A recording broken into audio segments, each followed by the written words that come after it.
Welcome back to the Jacksonville Jaguars franchise, where today we return home to Everbank Stadium, hosting division rival, the Houston Texans. So far this year, the biggest storyline has been the up and down play of the quarterback position. Trevor Lawrence in this Lions game played both well and awful at the same time in a 37-31 loss. If you just take a look at half the stats, they look pretty good. 278 yards passing, 4 touchdowns. That's really good. 4 interceptions, 51% complete is really bad, and it overshadowed our defense, who actually played decently well out there. 2 interceptions on Goff and only gave up 52%. It was a pretty good game from the secondary. We struggled a little bit against Jahmyr Gibbs, and that is an understatement, as he averaged about 10 yards a carry and had a touchdown. But as we shift our focus over to this week against the Texans, we need the offense to step up and play a clean game, and that might be behind ETN and the receiving group. If the line can just hold up enough, I think we will be all right. But it's also going to be a bigger stress here on our defense, as they are going up against a lot of talent with this Texans team. CJ Stroud, 19 touchdowns, does have 10 interceptions, 64% complete. And the running game is going strong behind Joe Mixon, averaging over 4 yards a carry, 8 touchdowns this year, though he does have that 1 fumble. Turnovers are going to be big for our defense, especially when you have the likes of Tank Dell, Nico Collins, and Stephon Diggs, all of which are going to have to cover. You could even throw in Dalton Schultz and Joe Mixon coming out of the backfield.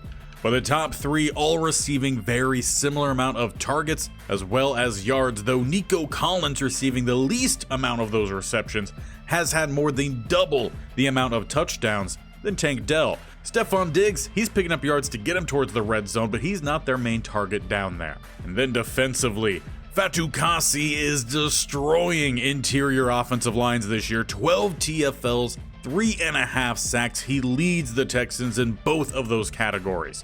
Their DBs and linebackers are also forcing a lot of turnovers. Christian Harris has 4, as well as Derek Stingley Jr., and a good handful down the line. And as Coach Boston is encouraging Trevor Lawrence to step up, keeping him in the starting lineup. The goal today is to utilize the high-end talent here of Lawrence, that short accuracy with some power behind those throws. Get the ball out quick and efficiently, and if those passes are not open, don't throw it, tuck it and run with that 87 speed, 89 XL. And as both teams come on out rocking some fun alternate unis, we are underway. Boot through, and Johnson set to return with those bright teal socks, carrying that ball up to about the 34. And as we've heard all week leading up to this game, it's gonna come down to how clean Trevor Lawrence can play. His offense starting at a good spot here and coming out with a heavy set. It's gonna be ETN, who shakes one, trying to find the edge, and will burst forward for a gain of 17. And they're going to need a lot from ETN today, but also they're going to struggle to keep him a little bit healthy, as Tank is out this game with a little bit of a practice injury. So we'll see how much that affects the rotation. Brenton Strange can't keep his feet, but he will pick up a nice chunk along the way. A lot of talk about the quick passing game here for Jacksonville, and that doesn't mean entirely using the receivers. Tight ends are going to go to work for this group, especially as the head coach, a former tight end of the league.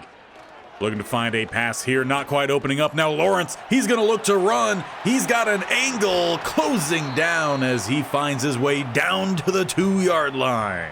That's exactly what Madison Boston needs from his quarterback if there aren't any clean throws.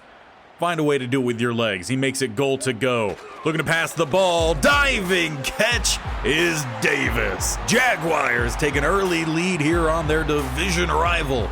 They make it 7-0 against the Texans.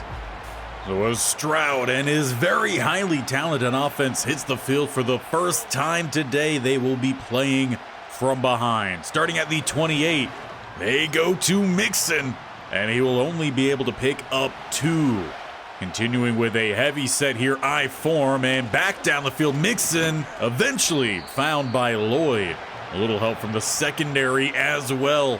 Just a gain of 3 leaves 3rd and 5. Early movement. Looks like Mason and Armstead both move. They're going to get Mason first. So that will back them up, make it 3rd and 10. 2 to left-hand side, 1 to the right is Tank Dell. And looking to set up the halfback screen, and off the mark, Walker just held Mixon a little bit long at the line. It'll be a stop from the Jacksonville Jaguars defense. Just about as perfect of a start for Coach Boston's crew as he could hope for. They take back over 5 minutes here left in the first, and down the middle goes Etienne. Shaking through a couple tackles, he picks up 6. Definitely doesn't overshadow what he did on his first carry, though, with 4 needed here on second. Look to set up the RPO, instead delayed handoff, and Etienne gets swallowed up. Now, it is important to note here for the Jaguars, they are missing their number 1 receiver in Christian Kirk. He suffered an injury in their last game. He'll be out for a couple more. As they go Davis, he shakes 1 tackle of Gilmore, and he picks up the first down. Had the touchdown on the previous drive. They change up the look here, 1st and 10. Dropping back and dumping off is finding Evan Ingram. Not much space, though, to rumble after that catch. A gain of 1. And a heavy tight end set here.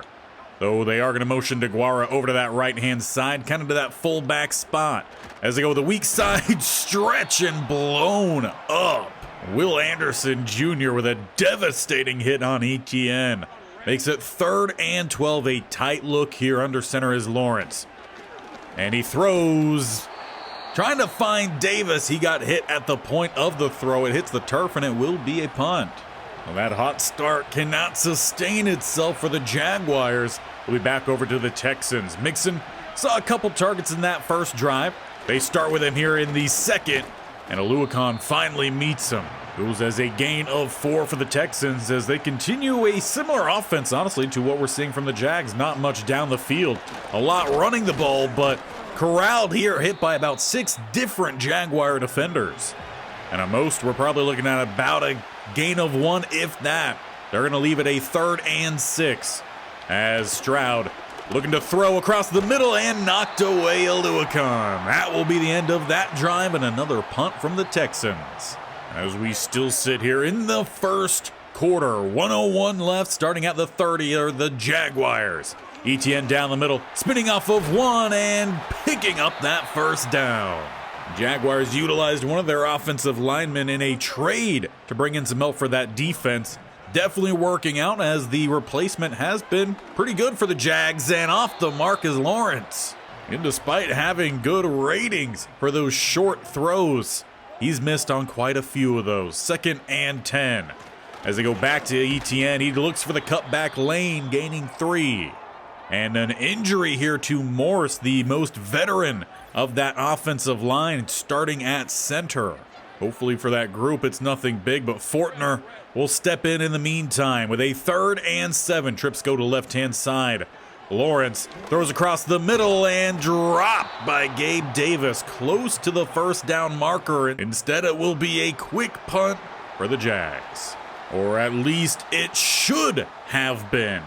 However, there was an illegal hit on the punt, and it'll bring a fresh set of downs here for the Jags now at the 41. 2 go to left-hand side. Lawrence under center. Dropping back, he's under pressure. Throws downfield, and he throws it up to Gilmore. Trying to limit those turnovers. He forced one there. Maybe a high pass.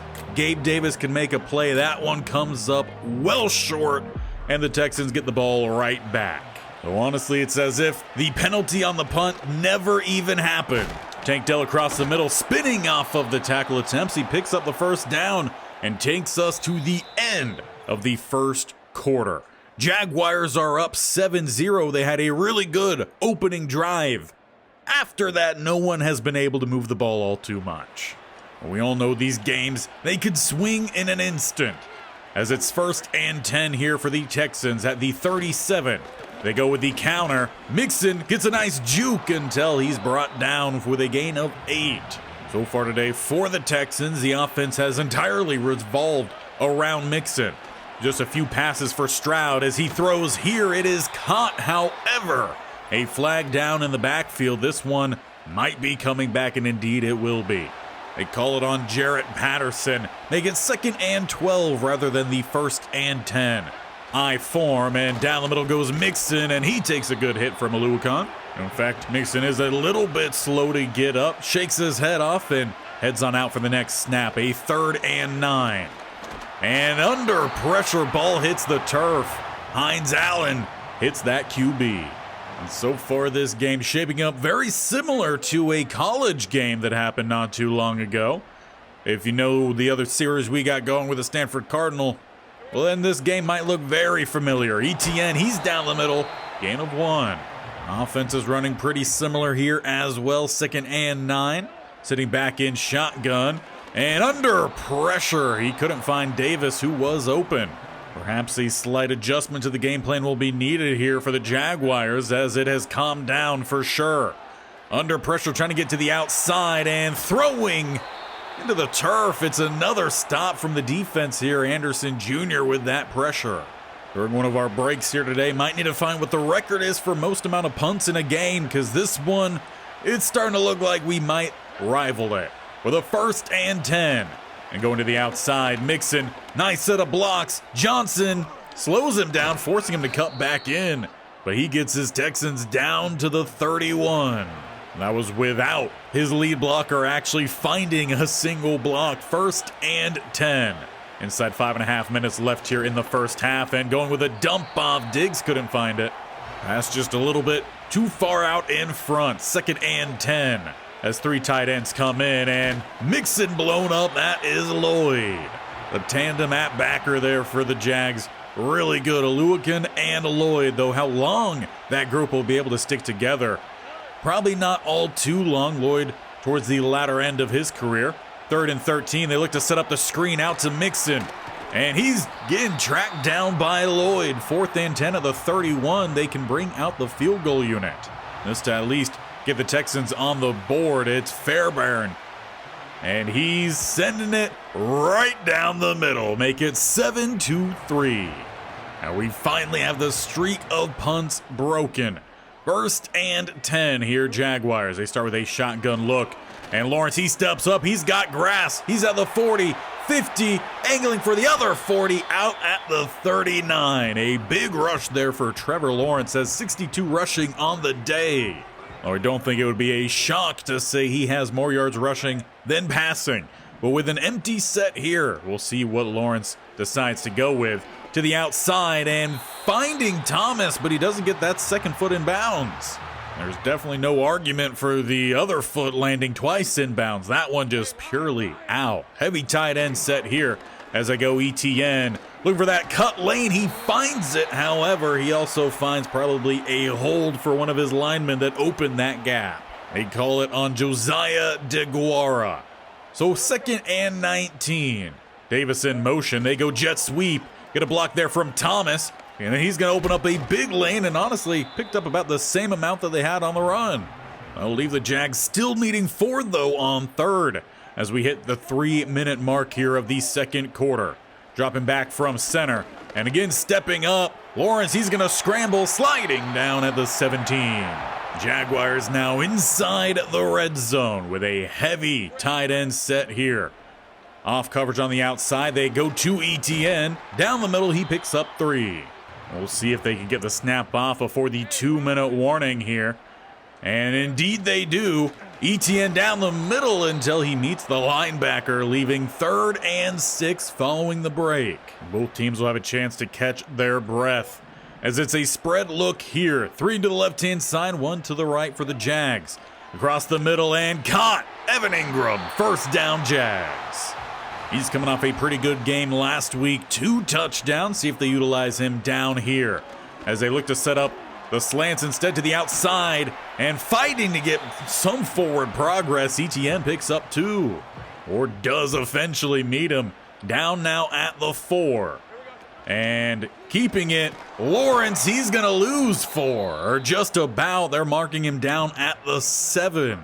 Tried to set up the read option there. Didn't quite work out. With time running off the clock here, maybe time for one or two more plays. Lawrence scrambles again with a slight lane and finds that goal line. Lawrence scrambles his team back into the end zone, making it 14-3 here at half. Ultimately, though, offense moving a lot more smoothly than what we have seen in some of these prior games. Slowed down definitely in about that middle part of the first and second quarter. But outside of the one negative play from Lawrence chucking that ball deep, he's played a pretty clean game, focused on finding those open receivers rather than finding the other team. Taking a look around the league, Patriots are currently up on the Indianapolis Colts 10-6, about a minute left in that first half. Headed down south to Atlanta, Chargers head all the way over, and they're down big 28-6. Kirk Cousins leading the way with 3 touchdowns, Bijan Robinson with 1, and Darnell Mooney. As for our last studio update, we head back up north. Washington Commanders and Tennessee Titans, a close game. Titans currently up 17-13 on the 8-4 Commanders. As for an update on Trevor Lawrence, passing game is a little bit behind, 6 of 13, only 37 yards, but does have a passing touchdown. Running, though, he has 5 attempts, 83 yards, and a second touchdown. And that really is the difference in this game so far. 14-3 as we get the second half underway. Joe Mixon has been the Texans' offense, and it's the offense starting out here for the Texans. They go with the pass, and finding Jordan, he picks up 9. It looks like he and Coach Boston exchanged a little bit of some words there at the sideline as they bumped into each other. Goes as a gain of 9 for number 9.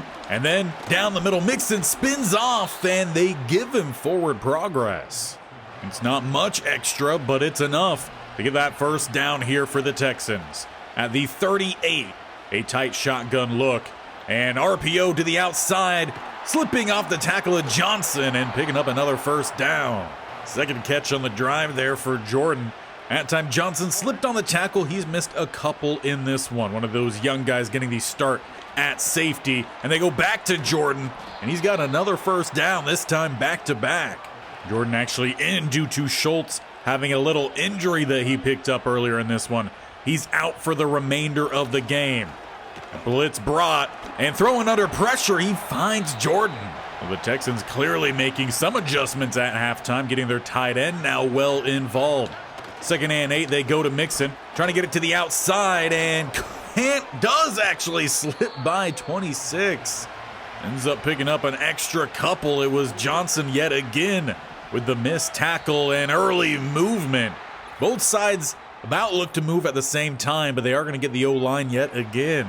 That's the second false start on that unit, making it 1st and 15 at the 19, though it is a red zone appearance here for the Texans. Stroud finding Mixon out of the backfield. And with Mixon on the ground, makes it much easier for Johnson to get a tackle, just has to tap him down. 2nd and 12. 2 tight ends on the right-hand side. Mixon down the middle for maybe a gain of 1. Both Hamilton and Patterson battling things out in the run formation. Mason Smith comes in here with that nickel set. 3rd and 11. As they dump it off, and a quick stop from Lloyd. Jaguars defense bends, but they don't break. And yet again, it's Fairbairn coming out here to try to get more points on the board. Had a field goal in the first half as a field goal in the second. Jaguars remain on top here, 14-6 as they get their first drive of the second half. And again, it's Lawrence keeping it, and he's losing 3. Well, he's definitely a young quarterback here in the NFL. You can tell it's been a couple years since that college ball and running those read options. Couple bad decisions. Etienne will pick up 2, leaving 3rd and 11. Well, the Jags have not taken many deep shots today. We'll see what they plan to do this time. As Lawrence barking out some calls here at the line. They sit still at the 25. Blitz brought to the right-hand side. Receiver open that way. Gabe Davis gets the catch. Ball a little bit behind him. Maybe put that in front, and it's a bigger catch and run, but they will take it up to the 46. A nice boost of momentum as well, keeping this crowd well involved. As they go down the middle, Etienne gets a nice block from Brenton Strange. Will end up picking up 4 on it as they're at the midfield line. 2 tight ends to the left, 2 receivers go to the right-hand side. Play action, letting this thing develop, and Thomas is open. Ball a little short, but it does find him. Jaguars down inside the 10. Lawrence took a hit on that one as well, tried to step into the throw, still put plenty of mustard on it to get it down to that mustard jersey. And now it's Etienne with no block on the linebacker. Great play, 48 Harris. If he doesn't show up there, that's probably an easy trot in for the touchdown. Bunch to the right-hand side here for the Jags as they go to Strange, and he finally gets that touchdown. We've seen him from the other two tight ends, Josiah DeGuara and Evan Ingram. Now time for Brenton Strange. And just excellent anticipation there. It's now 21-6. Texans, they're looking to air the ball out a little bit more here, and Oluokun turning to go find that ball actually opened up the window. Stefon Diggs gets what might be his first catch of the game as we arrive at the fourth quarter. 21-6. It's Jacksonville in charge here at home. But we've still got 8 minutes to decide the victor. And there's plenty of talent here on the Texans to make some big plays happen as they're at about midfield. Looking to air the ball out, and they find Nico Collins, who's trucking through, refusing to go down. That's like 4 or 5 broken tackles. Eventually, Lloyd drags him down at the 1. Talk about the talent. After going catchless to this point, goes beast mode down to the 1. Bunch to the left-hand side, and the pressure's brought. Open is Stefon Diggs. The Texans finally find the end zone here, and they draw this one back to a touchdown game. Though that touchdown will need a 2-point try, as it is 21-13. 8 points separate these teams with about 7 minutes left. It's Etienne down the middle, and he's going to pick up the first down, about a gain of 15. Jaguars have done a great job today of giving him a breather with the runs of Lawrence, especially the fact mentioned earlier Tank Bigsby is out this game with practice injuries. Etienne takes the carry yet again for a gain of 7. And up several scores, taking their time in between each snap. Play clock inside 5 seconds each time. As Lawrence dropping back here, rolling to the right-hand side and throws it back across body. Davis drops it. Oh, perhaps that's a little bit of those forced plays that we've seen Lawrence make. Didn't have to do it. Stops the clock, bringing up a 3rd and 3. And Etienne down the middle, stuffed. Petrie comes down in the gap. And that's going to end the drive for the Jaguars as they were trying to run some clock up 8 points. Instead, a little bit of some momentum swinging the way of the Texans. 5:18 left in this one. They're at the 25. And passing, caught, diving catch, Tank Dell. All the running they did earlier in this game, the receivers still pretty fresh out there, and they're making some big plays. 1st and 10, they changed up the look here. They got now 2 to the right-hand side, 2 tight ends to the left. As Walker gets back on side, not caught off. Letting that play develop with a check down. Mixon slips 1 and picks up 2. They're going to need every inch they can get. Avoid the loss of yardage there. 2nd and 8 with a tight single back set here. Dropping back to throw and knocked away. Tight coverage there on Dell. He couldn't squeeze it. Brings up a 3rd and 8. A chance to get off the field. Though Jaguars, they might go for it on 4th. We'll have to just find out.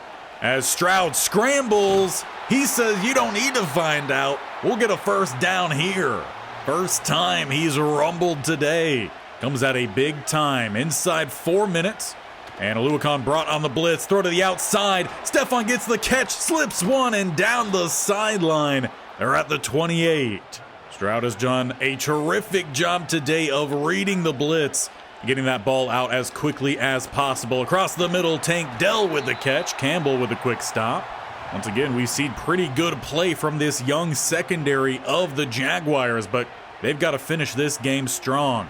Trips go to the right-hand side, Dell to the left. Jaguars were in the double A gap look. They changed out of that, and Nico Collins gets the touchdown. Stroud, talk about threading the needle. But the work is not done. 21-19, they will need the 2-point try. As Collins going to swing out to that right-hand side. They go Mixon, denied, an inch short of the goal line. Jaguars stay on top by 2 points, 2:26 remaining. And in the battle of two former NFL players, now head coaches, only one can get the win. Starting at the 32, Jaguars up by 2. They need to run some clock. They go with a halfback screen, get a couple blockers out in front. ETN's got the first, close to the midfield line. And that takes us to the 2-minute warning here as well. Now it is an empty set coming out of it here for the Jaguars. They need to run clock, and they're passing the ball here. They go tight end screen, Evan Ingram, with only a gain of 1. Not much of a block there on the right-hand side. But in doing so, they are trying to keep the Texans honest here in their coverages, not just bringing the blitz to try to hit home.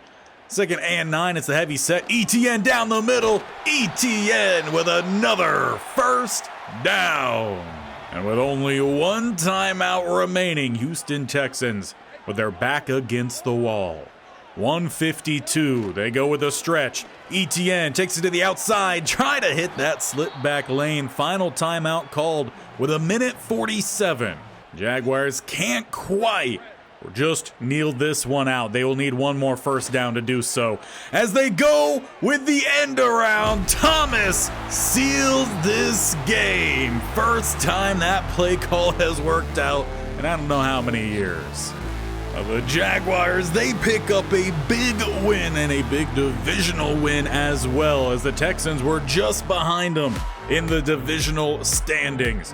With a 2-point win, they will remain on top and grow a little bit of a gap. But shout out to Coach Boston, as he really seemingly has found the identity for this offense. And defense, they did a phenomenal job here today. The Texans were held under 300 yards total, under 100 rushing, and really all the passing success of the Texans came late on in that game. Trevor Lawrence stood tall in this one. Not the best passing numbers, but overall he led this team. 78 rushing puts him right on up there with both ETN and Mixon on the day. And in fact, that game was even bigger than I originally thought, as that win not only brought us up from 3rd in the division, we're now up to 2nd, a half game behind the Indianapolis Colts, who are 6-7. We beat them earlier in this year, and by we, that was before Coach Boston actually stepped in here. So the former regime did us a solid. And if we can get a little bit of luck, they drop a game, we pick up some wins, we can start to flip this division around, as we do meet them in week 18. And considering how bad this division is, our playoff hopes are very much still on the table. And if this offense can continue to play as it did today, improve upon it, I think we could really have a good group here. We seemingly found the best way to use Trevor Lawrence. ETN still had a really solid game. Offensive line, for the most part, was solid. A couple plays here and there, they gave up some rush. That's going to happen. And on top of all of that, we were missing our number 1 receiver today in Christian Kirk, who's going to be out for at least 1 more week. So he will miss the next game, which is against the Tennessee Titans. And this Titans team, they're also obviously not doing well, as none of the division teams are, but they are really not doing well. Their rush, both offensively and defensively, is awful. 32nd in rushing yards offensively, 32nd in rushing yards allowed. And for us, we love to run that ball, and we have a really good secondary. So the fact that they can pass the ball a little bit, slightly above league average, that is leaning in our favor. But as we saw in that last game against the Texans, they started to come back in the 4th. So we got to play a full, clean game. And next week, we go on the road to Tennessee, to Nissan Stadium, and we need to come out here 6-7. And as the Colts have their bye week here, a win would put us in front, top of the division. Again, with that bye week, that gets changed very much the next week, but we could have the chance to be top of our division next episode. So you definitely are going to want to stick around for this one. Hit that bear icon on the bottom right, or scroll down at the sub button, and definitely tap that bell icon so you're notified of when these videos go live. This series, all Madden videos, are going to be every single Tuesday and Thursday. College football, those are every single Monday, Wednesday, Friday, and as we talked about earlier on in this episode, we have some QB drama happening over there, custom playbook coming in the next episode, and a new starting quarterback. Don't miss it there, and a huge game next time, potentially for the division lead.